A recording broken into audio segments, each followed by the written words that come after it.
सांख्य कारिका कक्षा 23 15वीं कारिका का हम स्वाध्याय कर रहे हैं। अव्यक्त की सिद्धि, जैसा कि हमने कल देखा, अव्यक्त की सिद्धि कई प्रकार से कर चुके हैं। पहले 11वीं कारिका से अव्यक्त की सिद्धि करते चले जा रहे हैं। समान धर्म, वैधर्म,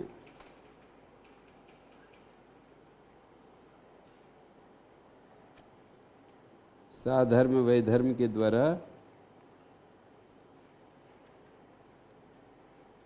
व्यक्ताव्यक्त के समान धर्म बताए और 10वीं कारिका में व्यक्त अव्यक्त के भिन्न धर्म बतलाए।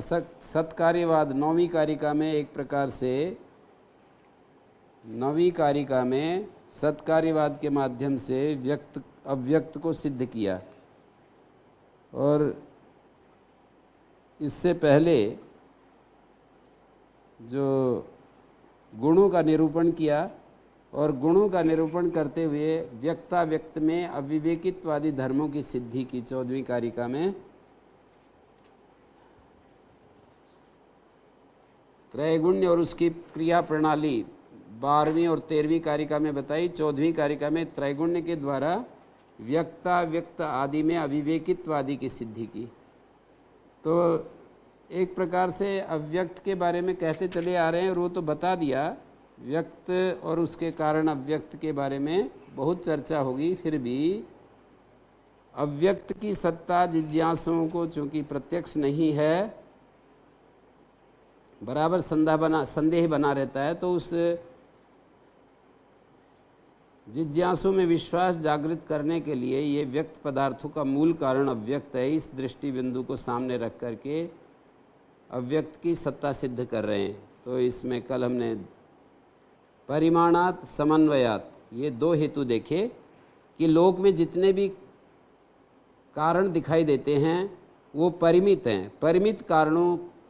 परिमित कार्यों का कोई अपरिमित कारण होता ही है। माने कारण हमेशा विभू होता है और कार्य सीमित होता है हमेशा। जैसे उसको हम ऐसे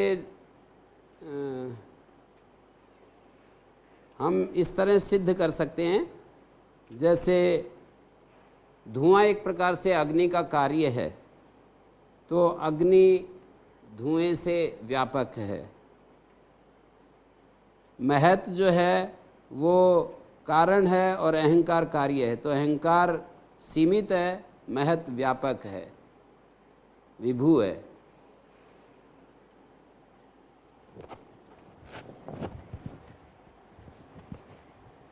तो इसको जो है हमें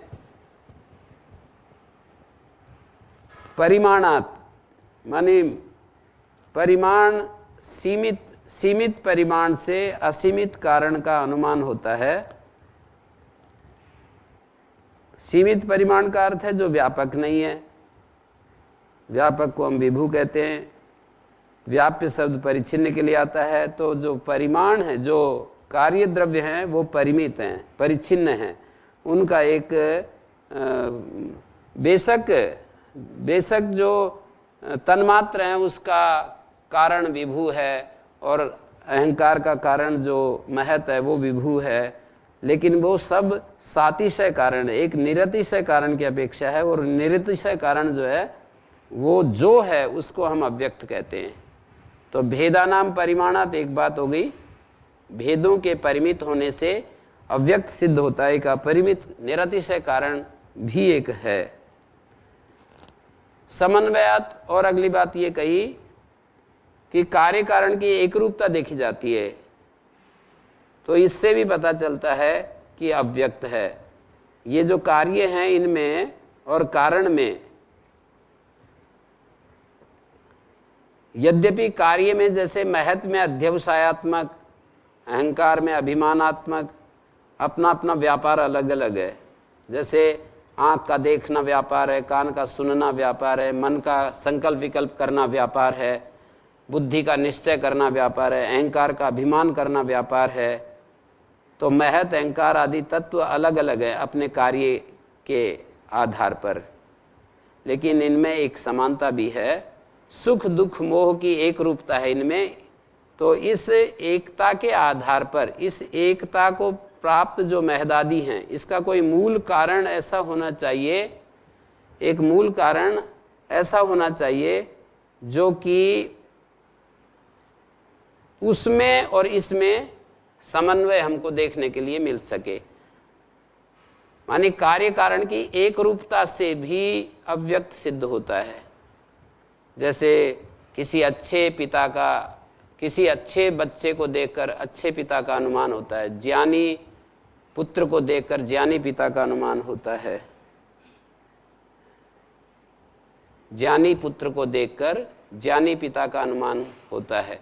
ये ज्ञानी अलग है, पढ़ा लिखा होना अलग है। जैसे सुखदेव जी का उदाहरण मैं बार बार देता रहता हूँ।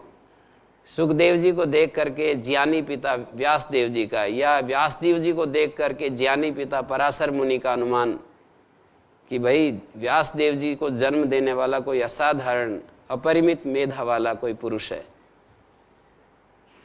कोई ज्ञानी पुरुष है। तो जैसे हम कार्य से कारण का अनुमान करते हैं, या किसी स्वामी दयानंद जी जैसे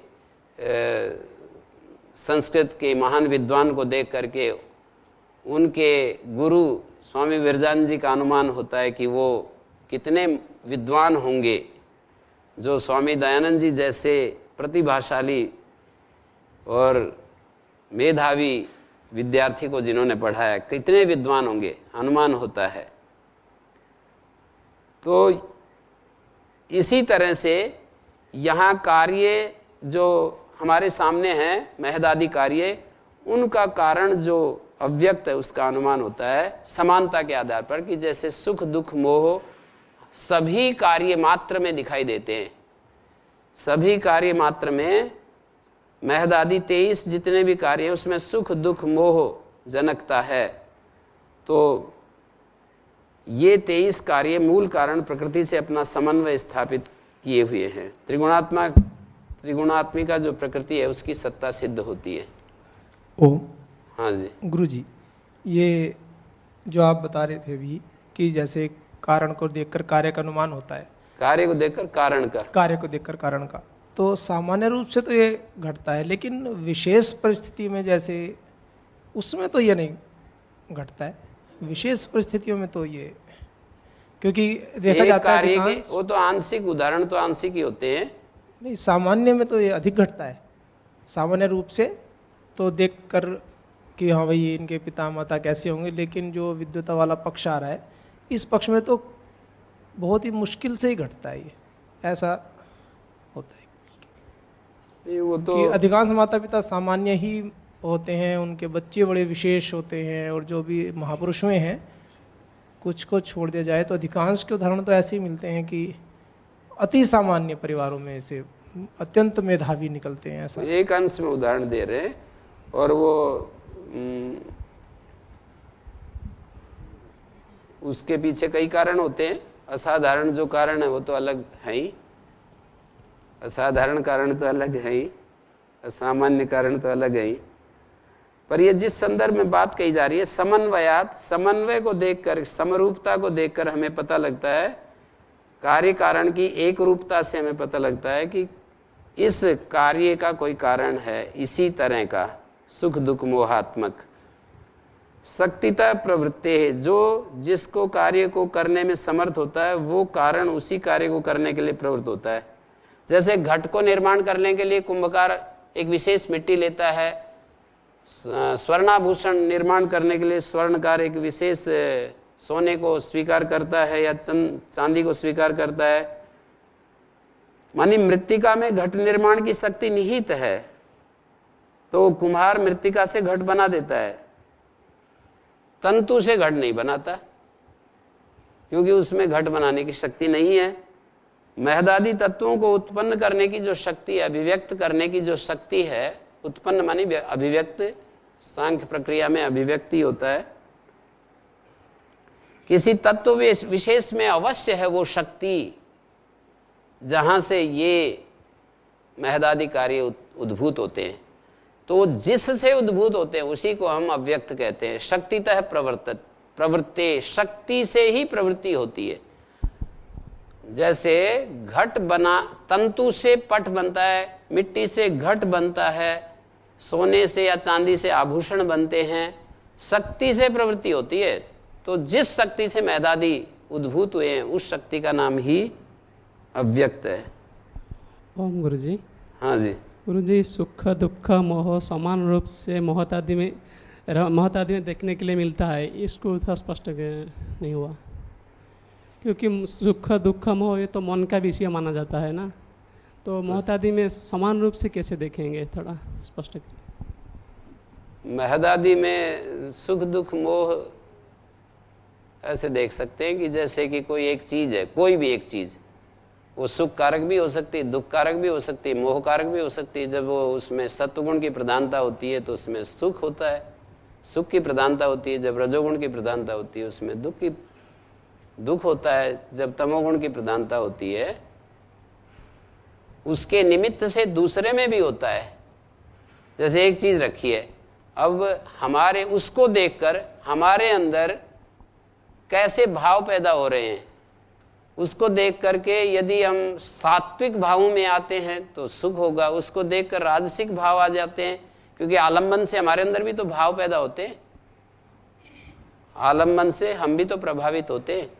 तो हमारे अंदर कैसे भाव पैदा हो रहे हैं, जैसे कि बादलों को देखकर अभी अभी किसी ने आवा लगाया है तो वो उसको दुख प्रतीत होता है। किसी किसान का खेत सूख रहा है, बादलों को देखकर सुख प्रतीत होता है। एक ही वस्तु से हम अलग अलग ढंग से प्रभावित हो रहे हैं। तो हर चीज में सुख दुख मोह, वही चीज सुख भी दे रही है वो व्यक्ति भेद से, वही चीज दुख भी दे रही है व्यक्ति भेद से, वही चीज मोह भी पैदा कर रही है व्यक्ति भेद से। गुरुजी, मेरा प्रश्न था कि सुख दुख मोह ये तो मन का विषय माना जाता है। मन हो, बुद्धि हो, इंद्रियां हो, कुछ भी हो। अहंकार से कैसे देखें? अहंकार से कैसे देखेंगे? अहंकार भी सुखात्मक दुखात्मक मोहात्मक है, बुद्धि भी सुखात्मक दुखात्मक मोहात्मक है, और पंचभूत भी सुखात्मक दुखात्मक मोहात्मक हैं। जैसे एक अहंकार विशेष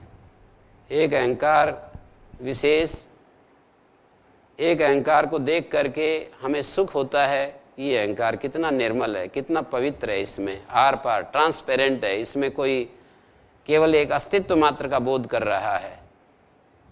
और एक अहंकार जो है हमें ऐसा महसूस होता है कि ये अहंकार कितना रजोगुण प्रधान है, ये अहंकार कितना जड़ीभूत, इसको जड़ता में ले जा रहा है, ऐसे प्रतीत होता है।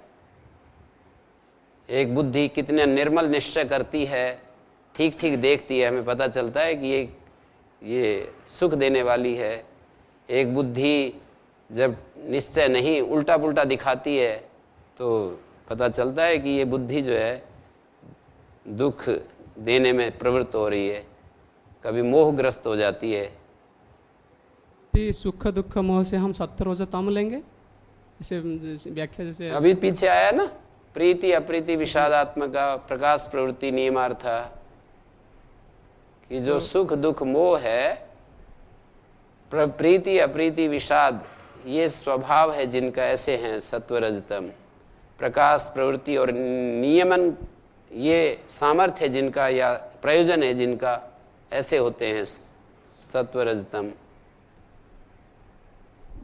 रज और मोह से आवृत होने पर, कल हम पढ़ रहे थे ना आयुर्वेद में, रज और मोह से आवृत होने पर लौकिक व्यक्ति के अंदर धृति, दाक्ष, वाक शुद्धि, श्रम, धैर्य और शांति, इंद्रिय निग्रह, ये कुछ भी नहीं होता है।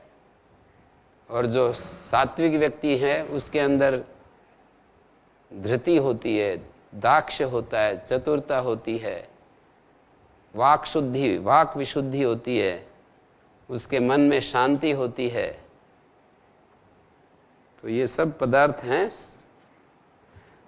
शक्तिता प्रवृत्ति, शक्ति से प्रवृत्ति। अब कोई कहे कि जिस शक्ति से ये प्रवृत्त हो रहे हैं उसकी भी कोई शक्ति होनी चाहिए, ऐसा कोई तर्क करे उसकी भी कोई शक्ति होनी चाहिए, तो अनवस्था दोष के कारण से उसको हम स्वीकार नहीं करेंगे। मूले मूले भावाद, मूले मूला भावाद अमूलम मूलम, मूल का कोई मूल नहीं होता है, मूल तो अंतिम मूल है। जो अंतिम मूल है, जो निरतिशय अंतिम कारण है, उस पर जाकर रुक जाएंगे। कारण कार्य विभागात, अगली बात, जो करता है उसको कारण और जो किया जाता है वो कार्य, ऐसा है ना। यत् क्रियते तत् कार्यम, येन क्रियते तत् कारणम, क्रियते अनेनिति कारणम, कर्ण कारक में ल्युट प्रत्यय है और क्री धातु से कर्म कारक में ण्यत प्रत्यय है। कार्य जो किया जाता है, कारण जिससे किया जाता है, कारण कार्य विभागात, कारण और कार्य का विभाग होने से हम समझ सकते हैं कि अव्यक्त है। जैसे कि एक घड़ा होता है, वो दही को धारण कर सकता है, वो दूध को, जल को, इन सब को घड़ा धारण कर सकता है। घट का कारण क्या है? मिट्टी का जो समुदाय है वो घट का कारण है, जो कि दध्यादि के धारण करने में समर्थ। दध्यादि को धारण करने में घट का कारण जो मृत्तिका है वो तो समर्थ नहीं होती। जैसे दही, मिट्टी से कोई सीधा मिट्टी से कोई दही को धारण करवाएं, दूध को, जल को धारण करवाएं, मधु को, वो तो नहीं होता है।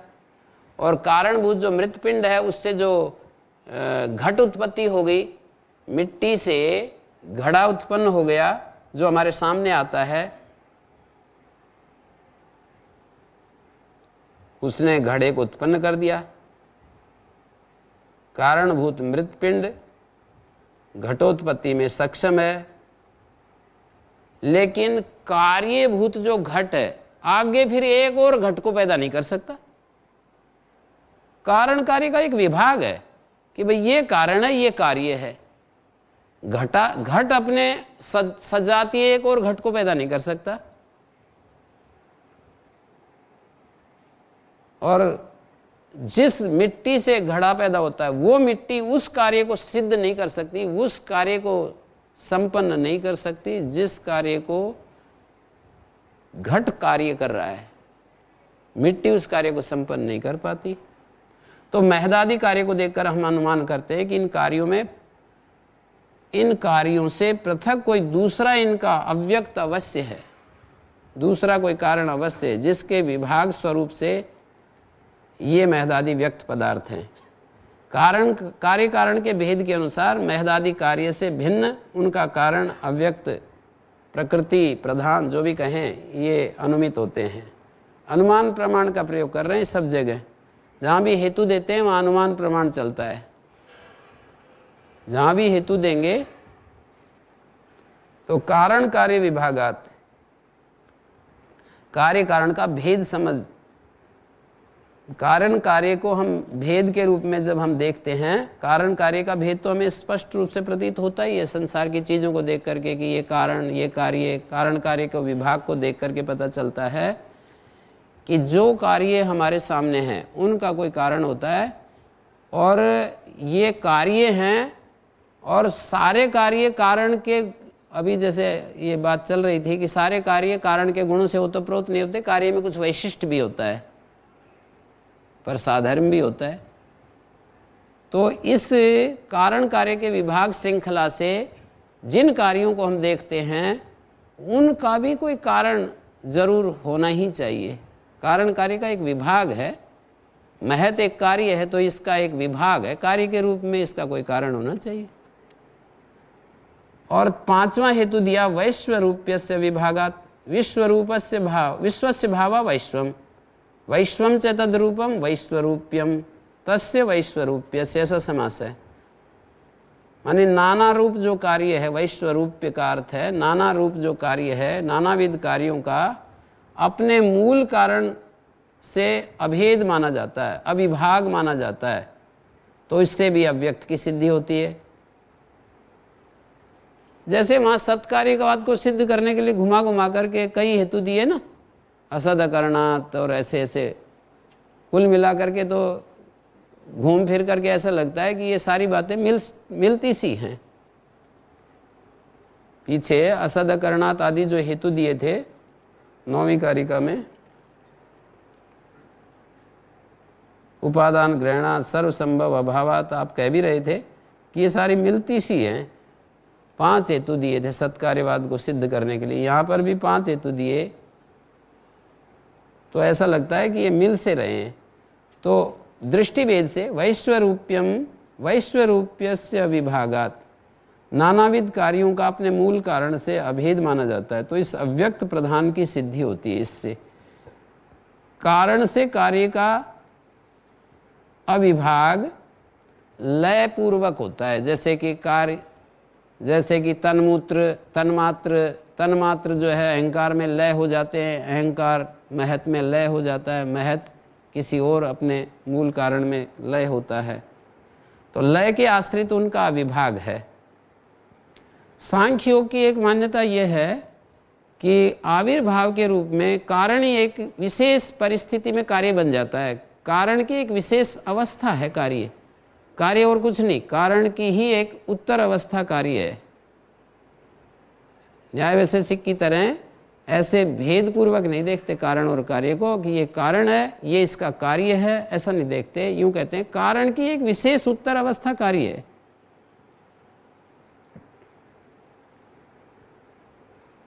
तो इस मान्यता के आधार पर कार्य का आविर्भाव, और उधर से देखें तो कार्य का कारण में तिरोभाव, ये सांख्य वालों की मान्यता है। ये सांख्य की मान्यता है। हाँ, कारण की एक विशेष अवस्था ही तो कार्य है। कारण से कार्य का आविर्भाव हो जाता है और कार्य का कारण में तिरोभाव हो जाता है। ऐसे इधर से बोलोगे ना तो यूं कहेंगे कार्य का कारण में तिरोभाव हो जाता है। उधर से बोलेंगे उत्पत्ति क्रम में, आविर्भाव क्रम में कारण से कार्य आविर्भूत हो जाता है।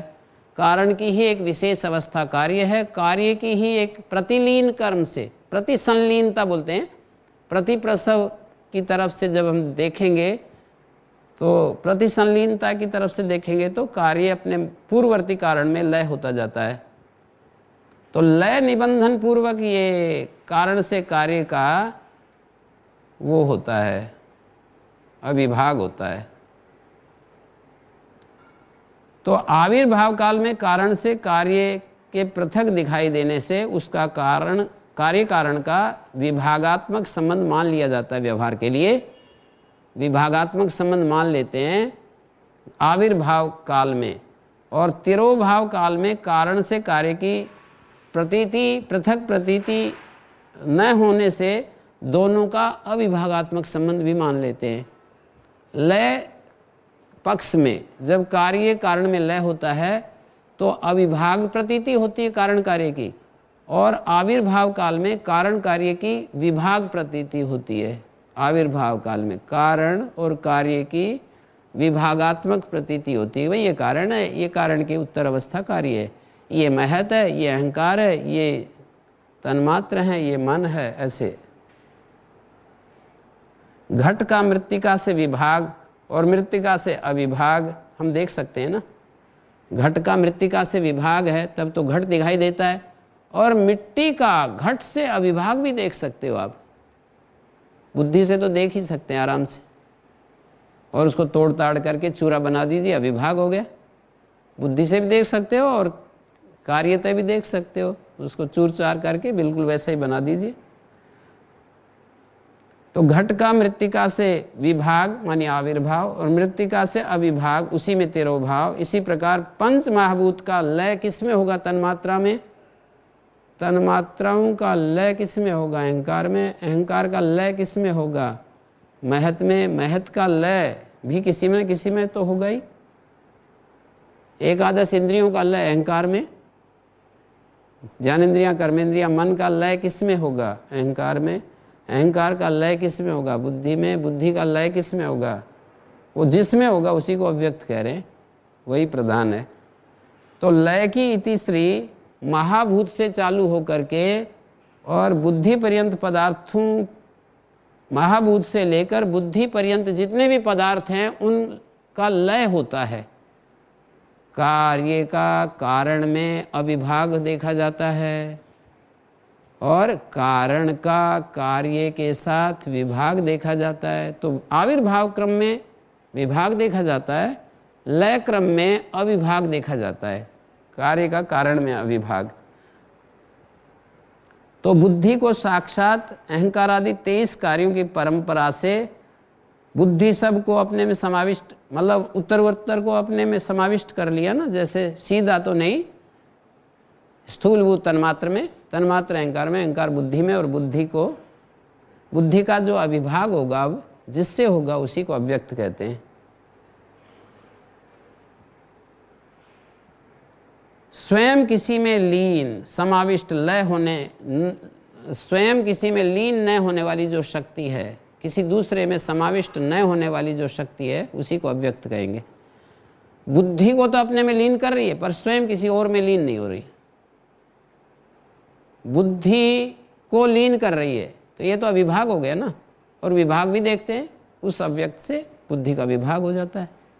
तो उत्पत्ति क्रम में विभाग और लय क्रम में अविभाग देखा जाता है, तो उससे अव्यक्त की सिद्धि होती है।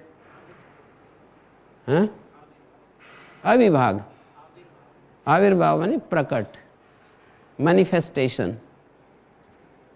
प्रकृति परिणाम की विधाएं बता रहे हैं आगे। कारणमस्ति अव्यक्तम प्रवर्तते त्रिगुणता समुदयाच्च परिणामतः सलिलवत् प्रतिगुणाश्रय विशेषात्। त्रिगुण के पृथक पृथक रूप से त्रिगुणतः और समुदाय रूप से समुदयाच्च, समुदाय को ही समुदाय शब्द से कह रहे हैं। त्रिगुण के पृथक पृथक रूप से त्रिगुणतः समुदयाच्च और समुदाय रूप से अव्यक्तम प्रवर्तते, अव्यक्त प्रवृत्त होता है।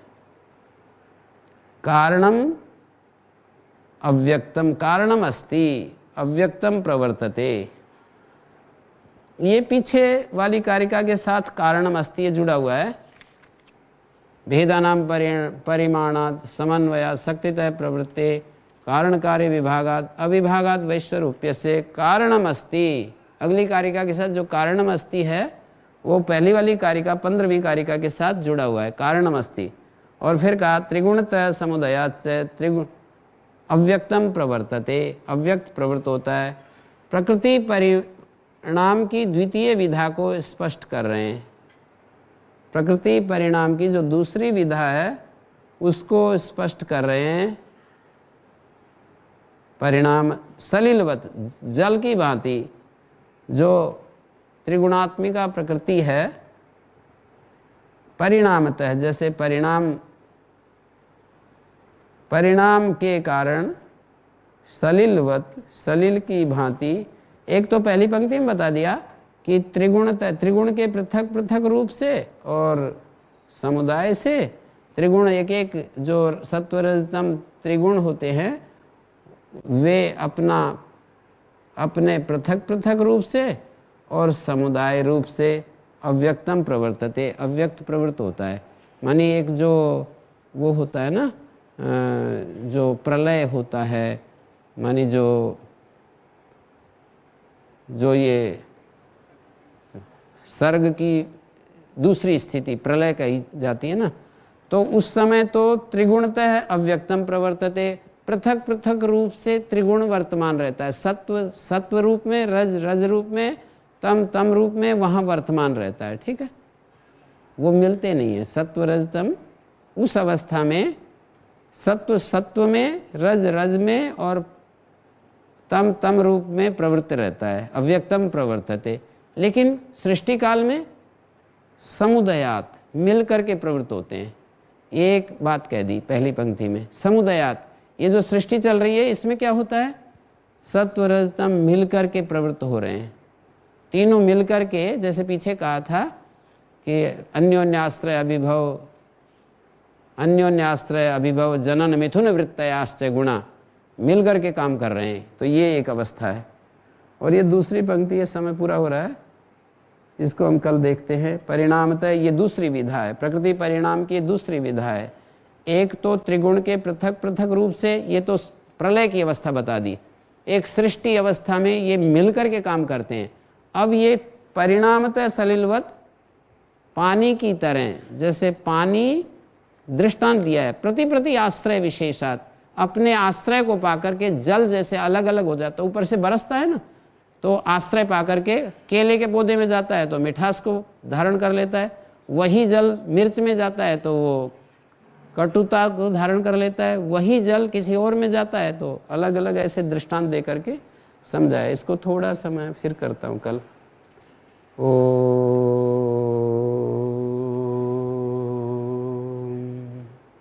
शांति शांति शांति।